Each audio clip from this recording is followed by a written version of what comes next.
जय श्री राम। राधे राधे आप सभी लोगों को। पुरुषोत्तम मास महात्मा आज से प्रारंभ हुआ है। 18 सितंबर से 16 अक्टूबर तक ये रहेगा। आप सभी लोगों को प्रतिदिन एक अध्याय का श्रवण कराया जाएगा और इसे श्रवण करके अपना आत्मकल्याण करें। भारतीय मनुष्यों ने हमारे ऋषि मुनियों ने सौर मंडल की खोज करके काल गणना की। उन्होंने सूर्य चंद्र दोनों को महत्व दिया, जबकि कई मजहबों में केवल सूर्य या चंद्र को महत्व दिया जाता है। सौरमान चंद्र के प्रतिवर्ष पड़ने वाले 11 दिन के अंतर को प्रत्येक तीसरे वर्ष अधिक मास मानकर उन्होंने ऋषि मुनियों ने समानांतर बनाया, बैलेंस बनाया उन्होंने। इस प्रकार 11 गुणा 3 33 दिन का लगभग 2.5 वर्ष या 3 वर्ष के मध्य 30 दिन का एक अलग मास बन गया, जिसे अधिक मास कहा गया। तो इसकी गणना 12 मास में नहीं आती है, यह अतिरिक्त महीना होता है, इसलिए इसको अधिक मास कहा जाता है। और भगवान ने इसको कृपा करके, क्योंकि इसका कोई स्वामी नहीं था, इसलिए इसको पुरुषोत्तम मास। और भगवान ने परमात्मा ने इसको अपना नाम दे करके इसका नाम पुरुषोत्तम मास रखा। इसको पुरुषोत्तम मास रखा और इसकी महत्ता बहुत अधिक हो गई। इसी प्रकार से राशियां 12 होती हैं। यह अधिक मास में सूर्य संचार भी नहीं होता है। अधिक मास का कोई भी संक्रांति इसमें नहीं आती है। इसलिए गणना के अनुसार एक सौर वर्ष जो है 365 दिन 6 घंटे 11 सेकंड का होता है, और चंद्र वर्ष जो होता है वो 354 दिन 9 घंटे का होता है। इसमें एक वर्ष में लगभग 10 या 11 दिन का अंतर पड़ जाता है। इस प्रकार यह अंतर 2.5 वर्ष से 3 वर्षों में 30 दिन का हो जाता है। फिर से सुनिए, गणना के अनुसार एक सौर मास 365 दिन 6 घंटे 11 सेकंड का होता है, और चांद्र वर्ष 354 दिन 9 घंटे का होता है। इसमें एक वर्ष में लगभग 10 या 11 दिन का अंतर पड़ता है। इस प्रकार यह अंतर 2.5 से 3 वर्ष में 30 दिन का हो जाता है। इसे ही अधिक मास कहा गया। आज का मनुष्य कुछ सुनना ही नहीं चाहता। वो पाश्चात्य सभ्यता में इतना रम गया है और इतना अधिक उसके मन में मैल भर गया है कि वो कुछ भी सुनना नहीं चाहता। हमारे ऋषि मुनियों को नहीं सुनना चाहता, हमारे वेद पुराणों को नहीं सुनना चाहता। और इसमें जो है इनको लुप्त करने के लिए बहुत प्रयत्न भी हमारी पिछली सरकारों द्वारा किए गए। इसमें अधिकार नहीं दिया गया कि किसी को महाभारत पढ़ाया जाए, गीता पढ़ाई जाए, रामायण पढ़ाई जाए। तो इन सब का जो है इनको लुप्त के कागार पर ये खड़े हैं। इसलिए हमको जो है सनातन की तरफ बढ़ना है, सनातन की तरफ आना है, तभी हमारा कल्याण संभव है। हमारे ऋषि मुनियों ने ये जो सौर गणना है, गणित है, व्याकरण है, विज्ञान है, अर्थशास्त्र है, इन विषयों का गहन अन्वेषण किया। जो भी विषय आज विद्यार्थी पढ़ते हैं, इसके जन्मदाता हमारे ऋषि मुनि ही थे। विज्ञान जो भी अन्वेषण खोज कर रहा है, वह हमारे ऋषि मुनियों ने बहुत पहले ही खोज कर दिया था। आपने देखा होगा टेक्नोलॉजी का नमूना, टेक्नोलॉजी का प्रमाण देखा होगा। अर्जुन ने भीष्म पितामह की बाणों द्वारा सैया तैयार कर दी थी। तो ये एक टेक्नोलॉजी थी, ये विद्या थी, ये एजुकेशन था। आज इस एजुकेशन को जो है लुप्त करने का प्रयास किया जा रहा है। इसी प्रकार भगवान श्री रामचंद्र जी ने बिना फर वाला बाण मारा था मारीच को। तो मारीच जो है 100 योजन दूर गया हुआ था, फेंक दिया उसको, जिंदा था, और उसको एक खरोंच तक नहीं आई, जिंदा 100 योजन दूर फेंक दिया गया उसको।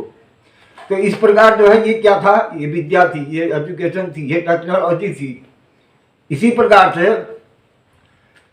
हमारे ऋषि मुनियों ने अनेक प्रकार के अन्वेषण किए और सौरमंडल की रचना की, सौरमंडल की गणना की। उसके अनुसार जो है सनातन धर्म की सभ्यता का विकास हुआ। आज के मनुष्य की स्थिति क्या हो गई है, एक आदमी के पीछे मतवाला हाथी पड़ गया। मतवाला हाथी जो है मतमस्त था और उसको मारने के लिए भाग रहा था। आगे आगे आदमी भाग रहा था, पीछे पीछे हाथी भाग रहा था उसको मारने के लिए।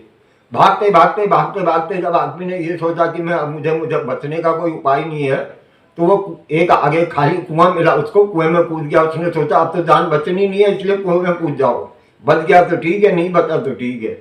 कुएं में जब वो कूदा तो आधे कुएं में जब वो गया तो उसने उसको एक टहनी दिखाई दी, उसने वो टहनी पकड़ ली।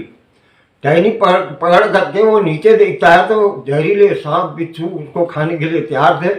ऊपर देखता है हाथी उसको मारने के लिए तैयार है। लेकिन उसने थोड़ी देर में देखा कि टहनी में एक मधुमक्खियों ने छत्ता लगाया हुआ था, उस छत्ते में से शहद टपक रहा था, शहद की बूंदें टपक रही थी। तो वो आदमी जो है उन शहद की बूंदों को ग्रहण करने लगा और प्रसन्न हो गया। वो ये भूल गया कि मेरी मौत, आगे भी मौत है, पीछे भी मौत है, और मैं जो है ये शहद का आनंद ले रहा हूँ, ये सब कुछ भूल गया। एक बूंद शहद के लिए उसने जो है अपनी मौत को भी याद नहीं रखा, भूल गया वो। यही स्थिति आज हमारे समाज की है, यही स्थिति आज के मनुष्य की है। वो ये नहीं सोचता है कि हमारे आगे क्या है, पीछे क्या है, और हम ये शहद क्या है, इस शहद पर विचार करना होगा। काम, क्रोध, लोभ, मोह, अहंकार और स्वार्थ, अपना स्वार्थ, गंदी जो है संगीत सुनना, गंदे विचार रखना, गंदी किताबें पढ़ना, इस प्रकार के जो ये स्वभाव हैं जो गंदी फिल्में देखना, इस प्रकार के जो स्वभाव हैं, ये मनुष्य की आज की स्थिति हो गई है। उसको विचार ही नहीं था, यही तो शहद है, उसमें आनंद उसको जरूर आता है, लेकिन इसका परिणाम बहुत आगे चलकर बहुत बुरा होता है। आइए आपको पुरुषोत्तम मास महात्म्य को प्रारंभ करने का आप प्रारंभ करें।